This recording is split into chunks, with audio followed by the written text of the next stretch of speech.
एक रामचंद्र नाम के सज्जन थे, जैसे हमारे भाई आए थे यहाँ पर अभी, आर्य समाजी नहीं थे, आर्य समाज का सत्संग चल रहा था लाहौर में। उस सत्संग में उन्होंने ये सुन लिया कि इस समय हमारे समाज की सबसे बड़ी समस्या दलितों की है और इनको हिंदू समाज से अलग करके हमसे अलग किया जा रहा है, और अगर ये ना रोका गया तो बड़ी भारी विनाश होने ही वाला है। तो क्या करें, इनको अपने साथ मिलाओ, इनके अपने साथ बैठो, अपने को और इनके बीच की दूरियों को ख़त्म कर दो, ऊंच नीच की खाई, छोट बड़ाई की खाई और छुआछूत को ख़त्म कर दो। बस एक संकल्प ले लिया, बस यही करना, बस मेरे जीवन का अब यही उद्देश्य है। आ गए वापस जम्मू। तो आप में से कुछ लोग गए होंगे, हो सकता है।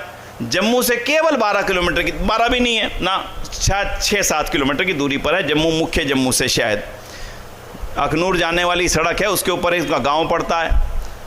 तो उन्होंने आकर के कहा मैं अपने गांव के जितने भी दलित भाई हैं इनके साथ बैठ के भोजन करूंगा। और खुद राजपूत थे, महाजन थे, रामचंद्र महाजन, गांव था राजपूतों का। राजपूतों ने कहा अरे तू कौन होता भाई इनके साथ भोजन करने वाला, हम नहीं करने देंगे। बोले ना मैं तो करूंगा। तय कर दिया, इनके साथ पहले हवन होगा, फिर इन सभी भाइयों के साथ बैठ के भोजन किया जाएगा। बटेरा गांव है, बटेरा, वीडियो रिकॉर्ड हो रहा है इसलिए बोल रहा हूं, याद भी रखिएगा, बटेरा। उन्होंने उन दलितों के लिए पहले तो कुआं खुदवा दिया उस गांव के अंदर, उसका बड़ा विरोध हुआ। आप कल्पना करिए ना, एक कुएं से मैं पानी भर सकता हूं, मेरा भाई पानी नहीं भर सकता। क्यों? क्योंकि दलित है। किसने इनको बनाया? मैं बार बार हर पंथ में बोलता हूं, ये है ना, ये पहनने वाले, इनको हमने बनाया था, हमने धक्का दिया था, जाओ हमारे से दूर जाओ। दूसरे भाई ने कैच कर लिया, हमने दूर धक्का दिया, दूसरे ने, बस इतना ही है, यही है हिस्ट्री, इससे ज़्यादा बड़ी हिस्ट्री नहीं है इस देश की। तो उन्होंने कहा कि मैं इन भाइयों के साथ खाना भी खाऊंगा, इनके लिए कुआं भी खुदवाऊंगा। कुआं तो खुद गया। जब कुआं खुद गया, उसका उद्घाटन का समय था तो भोजन का समय रखा।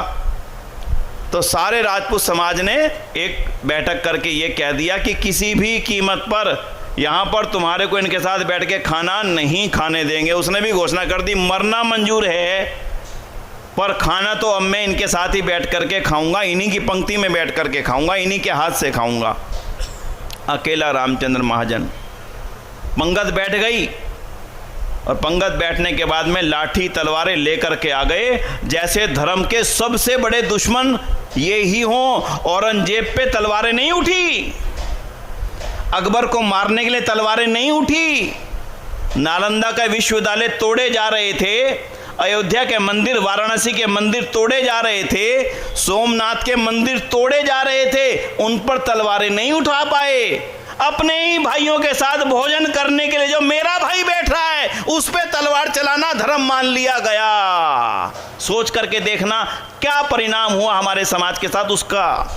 लाठियां लेकर के खड़े हो गए चारों तरफ से घेर करके और कहा देख आज अंतिम बार तेरे को कह रहे हैं, अगर तूने इनके साथ भोजन किया तो तू भी मारा जाएगा, ये भी मारे जाएंगे।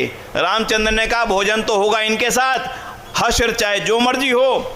और बंधुओं जब उसने कहा लाठियां मारी गई, इतनी लाठियां मारी गई, मार मार के अधमरा कर दिया गया, अस्पताल में भर्ती करना पड़ा। और 3 या 4 दिन बाद उस हमारे कार्यकर्ता, आर्य समाज के कार्यकर्ता रामचंद्र महाजन का बलिदान हो गया। कल्पना करके देखना क्या ज़रूरत थी रामचंद्र महाजन को उस पंगे को लेने की। सोचो जरा क्या ज़रूरत थी। घर बैठता आराम से, नारे लगाता रहता, जो बोले सो हुए, भारत माता की जय। क्या ये परिवर्तन आता जो आया? सोचना कौन कहने गया था रामचंद्र महाजन से, रामचंद्र महाजन तुम जाओ अपने गांव के अंदर? कोई नहीं कहने गया था, केवल आर्य समाज की भावना और आर्य समाज की वो इच्छा शक्ति उसको मजबूत कर रही थी। जाओ रामचंद्र, तुम्हारी जिम्मेदारी है, अब इस समस्या को दूर तुमने करना। बंधुओं, उन भाइयों के साथ भोजन करते हुए वीर रामचंद्र का बलिदान हुआ। परिणाम क्या हुआ? उस गांव के अंदर स्कूल खुला, उन सब के नाम के आगे आर्य लिखा गया, उन सब का वापसी हिंदू धर्म में दलित मानते थे जिनको, उनको वापसी हुई, उनके साथ में खाना पीना शुरू हुआ, उनके बच्चों की पढ़ाई शुरू हुई। आज भी वो स्थान एज इट इज बना हुआ है बटेरा गाँव के पास में। आर्य समाजियों को अपने वास्तविक स्मारकों को जाकर के देखना चाहिए। आर्य समाज के वास्तविक स्मारक हैं वो नारायण स्वामी का विद्यालय और ये रामचंद्र महाजन का बलिदान स्थली।